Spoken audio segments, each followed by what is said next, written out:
Laurent Gbagbo a été acquitté mardi de crimes contre l'humanité par la Cour pénale internationale. Cette dernière a ordonné sa mise en liberté immédiate, l'infligeant ainsi un nouveau revers à la justice internationale. Les islamistes radicaux somaliens Shebab ont encore frappé au Kenya.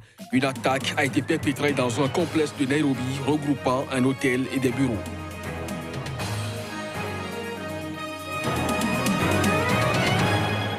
Les Zimbabwéens enregistrent depuis lundi de violentes manifestations. Cette dernière dans le but de protester contre le doublement du prix du carburant. Déjà 3 personnes ont été tuées.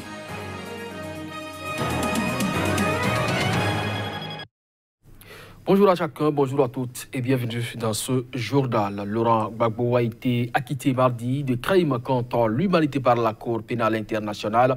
Cette dernière a d'ailleurs ordonné la mise en liberté de l'ancien président de la Côte d'Ivoire, infligeant ainsi un nouveau revers à la justice internationale. On fait le point avec Claire Stéphane Sacramento. Une crise se profile dans les couloirs feutrés de la Cour pénale internationale.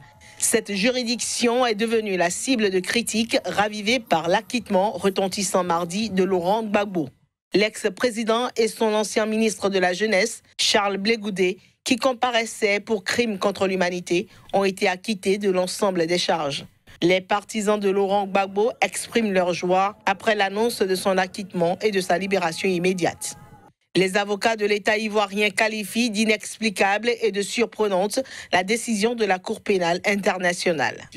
La décision est surprenante parce que 14 demandes de mise en liberté ont été successivement refusées et qu'on ne peut pas imaginer qu'à chaque fois, les faits n'avaient pas été examinés par la Cour et qu'elle ne les considérait pas comme effectifs. Première chose. Donc j'y verrais presque un désaveu de la communauté internationale par le jugement de la Cour et étrangement, presque un désaveu par la Cour de la première décision qu'elle a prise. Parce que dans ces conditions, comment garder quelqu'un 8 ans en détention pour décider de l'acquitter? Les mêmes juges. Pour ma part, je suis un professionnel du droit, c'est inexplicable. Désormais, tout le monde s'interroge sur le retour de Laurent Gbagbo en Côte d'Ivoire et de ses conséquences politiques. Son retour va à nouveau complètement changer la donne. Quelques mois après l'éclatement de la coalition au pouvoir, le Front populaire ivoirien, aujourd'hui divisé en 2 branches rivales, devrait se réunir derrière son patron. Saisi de la Cour constitutionnelle de la République démocratique du Congo sur les résultats controversés de la récente élection présidentielle, le Conseil de sécurité de l'ONU appelle à préserver le climat pacifique des élections. C'était dans une déclaration adoptée mardi. Les membres du Conseil de sécurité de l'ONU se bornent à prendre note des résultats provisoires annoncés le 10 janvier par la Commission électorale et qui consacrent la victoire de l'opposant Félix Tshisekedi aux dépens d'un autre opposant, Martin Fayoulou. Ce dernier a saisi la Cour en vue d'une invalidation des résultats de la présidentielle du 30 décembre en RDC. Dans sa déclaration, le Conseil de sécurité de l'ONU indique qu'il est indispensable que toutes les parties prenantes agissent de manière à réaffirmer l'intégrité du processus électoral, à respecter les résultats du scrutin, à défendre la démocratie et à préserver la paix dans le pays. Toute réserve ou tout litige doit être exprimé par le biais des mécanismes et processus appropriés prévus par la Constitution de la RDC et dans sa loi électorale. Les 15 membres du Conseil appellent toutes les parties à s'abstenir de recourir à la violence. Sur le terrain, Martin Fayoulou, qui revendique la victoire avec 61% des voix, a dénoncé un push électoral du président sortant avec la complicité de Félix Tshisekedi. Les avocats de Martin Fayoulou ont présenté mardi devant la Cour constitutionnelle leurs arguments en faveur d'une invalidation des résultats de l'élection présidentielle. La Cour constitutionnelle, chargée de trancher les contentieux électoraux, a 8 jours pour rendre sa décision à partir du dépôt le 11 janvier du recours de Fayoulou.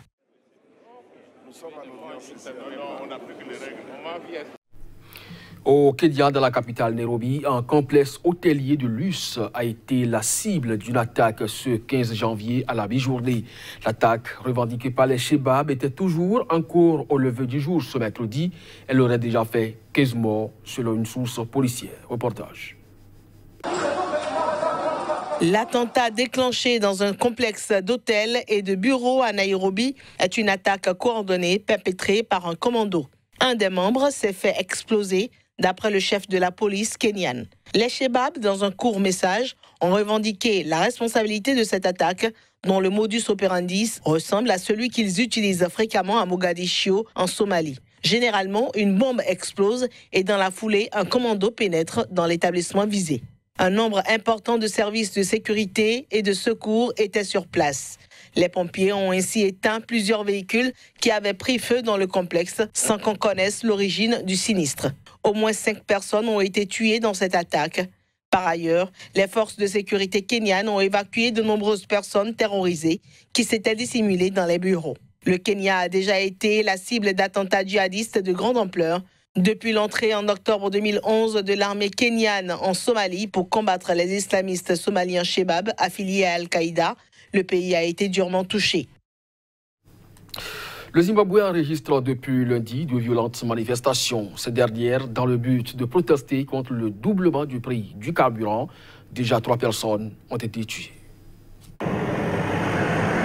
Un premier bilan des troubles fait état de 3 morts. 2 civils ont perdu la vie, en plus d'un policier lapidé à mort à Bulawayo, au Zimbabwe. Le principal parti d'opposition a évoqué le même nombre de victimes. Dans ces manifestations contre la hausse du prix des carburants, au moins 200 personnes ont été arrêtées. Au 2e jour de la grève générale à l'initiative de la Confédération syndicale du pays, la situation restait extrêmement tendue au Zimbabwe. La capitale ressemblait à une ville morte où la police a tiré des gaz lacrymogènes pour tenter de disperser des manifestants à Bulawayo, fief de l'opposition. Les manifestants ont promis de ne pas s'arrêter tant que le gouvernement n'a pas remis l'économie sur pied et tant que l'emploi n'est pas garanti. La grève a été décidée à la suite de la spectaculaire annonce samedi du président de doubler les prix du carburant. Le Zimbabwe est désormais le pays où le prix du carburant est le plus cher au monde. 3,31 $ le litre d'essence, selon les comparaisons disponibles sur le site spécialisé Global Petrol Prices. Mardi, l'accès à Internet a été brouillé dans le pays selon un opérateur téléphonique. L'organisation Reporters sans frontières a dénoncé une mesure qui ne concorde pas avec le nouveau Zimbabwe qu'entend promouvoir le président Emmerson Mnangagwa. Au Bénin, le Front pour le sursaut patriotique, coalition d'opposition, a effectué sa rentrée politique pour le compte de l'année 2019. Occasion pour les leaders d'appeler toutes les couches de la population à intensifier les combats contre le pouvoir du président Patrice Talon pour la défense de la démocratie. Le FSP a également appelé le peuple à la vigilance en ce qui concerne le processus électoral en cours dans le cadre des prochaines élections législatives. Il est bien connu que ce ne sont pas ceux qui votent qui décident, mais ce sont ceux qui sont chargés de compter les voix qui décident. Par conséquent, le FSP appelle tout le peuple, et surtout la jeunesse, à la vigilance, parce que rien n'est gagné d'avance. Malgré son impopularité à nul autre pareil, le régime de Talon ne s'avoue pas encore vaincu. Il tient coûte que coûte et par tous les moyens frauduleux à contrôler le Parlement de la 8e législature. Vous devez alors vous organiser pour empêcher non seulement la fraude à grande échelle en préparation, mais aussi pour vous opposer à la proclamation des résultats contraires à la vérité des urnes.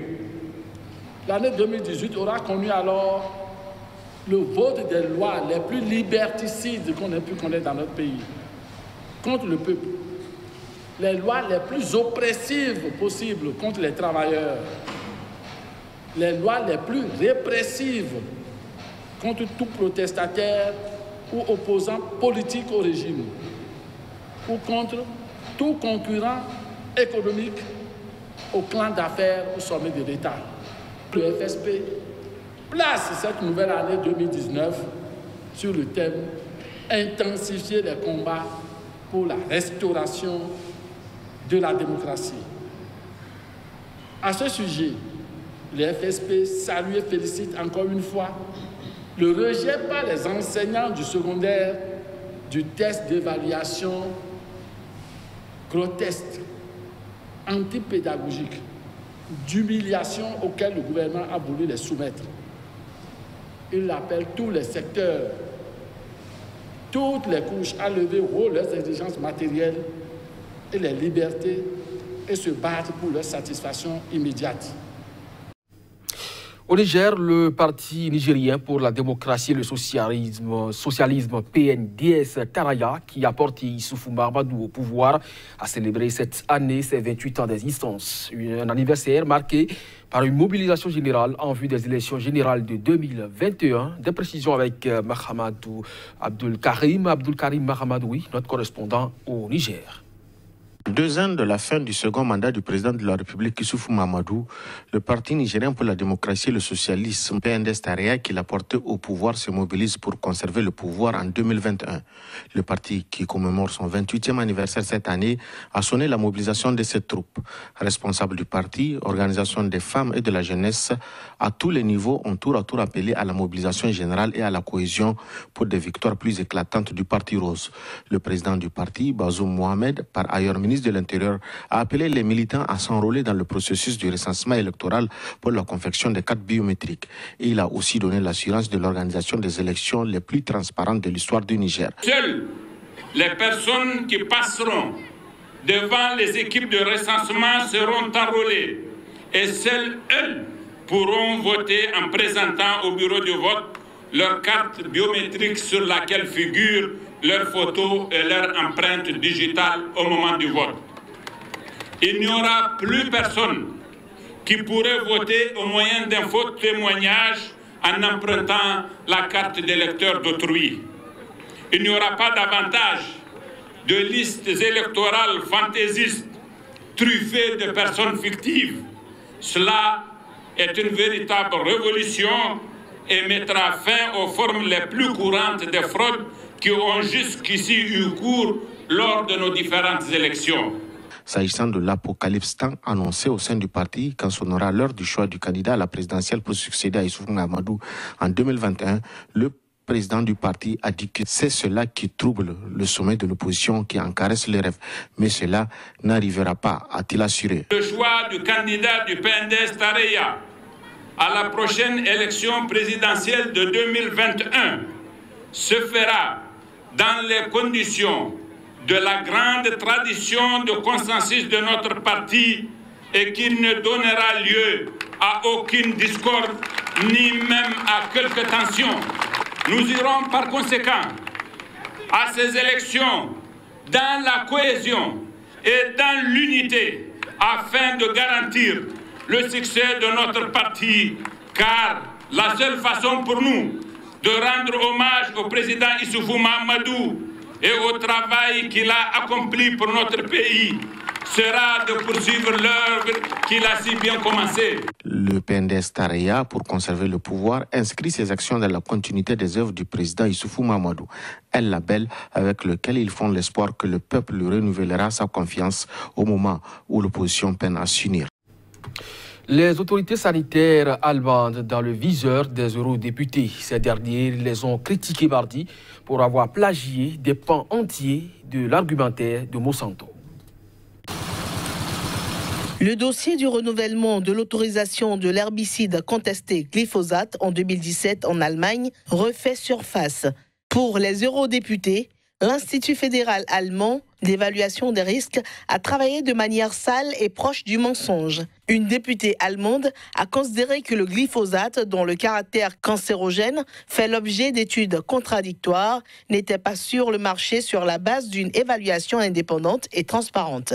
Selon une étude commandée par plusieurs eurodéputés de gauche et écologistes, le rapport BFR recopie mot pour mot des passages de la demande déposée par Monsanto, ce qui constitue de toute évidence du plagiat. La licence européenne du glyphosate, qui entre notamment dans la composition du Roundup, le produit phare de Monsanto, expirait fin 2017. Son renouvellement avait entraîné de vifs débats au sein de l'Union européenne et avait été au final adopté pour 5 années.